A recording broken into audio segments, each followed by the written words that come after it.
This is the Randi Rhodes Show on 960 KNEW and online at 960KNEW.com. 5 days of BS before a 3-day weekend. It's BS News for this Friday, the 24th of May, 2013, and away we go. Dateline, word twister. Radio nutbag Alex Jones speculated that the Oklahoma tornado was caused by a government weather weapon. Government scientists working on the weather weapons were forced to erase all evidence of them by going back in time using their time travel weapon. Oy. Religious crazies who are somewhat at a loss as to why there was a killer tornado in the heart of Bible Belt, Oklahoma, are now saying, it was because somewhat nearby Minnesota legalized gay marriage. Apparently, the only thing worse than God's wrath is his aim. Dateline, he's loving it. Charles Ramsey, the Cleveland hero who left his Big Mac to go rescue the women being held hostage, has been offered free food from McDonald's for 1 year. A dozen other restaurants in the area have offered him free burgers for life. That is, assuming he survives 1 year of eating McDonald's. Da-da-da-da, Dateline in a Hispanic. When asked why he had no Hispanic staff members, Pennsylvania Governor Tom Corbett said he couldn't find any Latinos to work for him. Take great pity, man. I don't even want to guess what this guy must pay to get his landscaping done. Dateline, Wean Me. Anthony Weiner's campaign to become mayor of New York City got off to a little rocky start when the campaign website showed the skyline of Pittsburgh.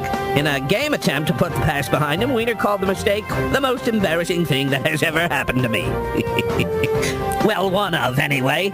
Finally, Dateline, take a stab. A couple are facing jail time after police say they stabbed each other during an argument over which contestant should win American Idol. And before you get your hopes up, no, it wasn't Mariah Carey and Nicki Minaj. Darn. We're closing in on Toasted Clock, where you can lift a glass to the memory of those who sacrificed all to give Alex Jones the freedom to be a complete and utter tool, and us the freedom to giggle at him, roll our eyes, and turn elsewhere. BS News for Friday. Have a great Memorial Day weekend. It is Memorial Day weekend, and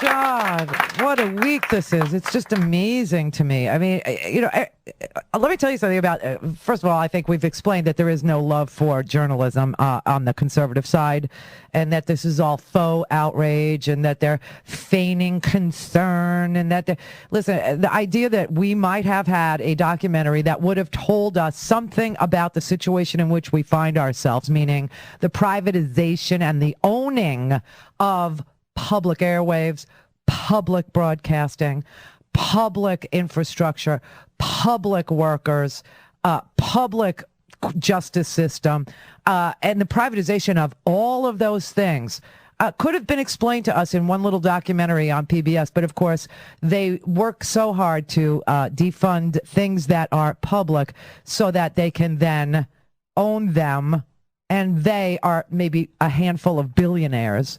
And listen, I know you think you can compete. You can't compete. Trust me, you cannot come up against that kind of money and think in this society that anything that you might offer, anything that you might be doing that's on the side of truth or good or the edification of the public or making people aware of how we got here and solution, you cannot compete with money. You can't compete with millions, if not $2 billion, which is what goes into our presidential elections. It's a sick society because it's a bot society. It looks like a banana republic, and it feels like a banana republic when things are falling down and crumbling, and because it is a banana republic when things are falling down and crumbling.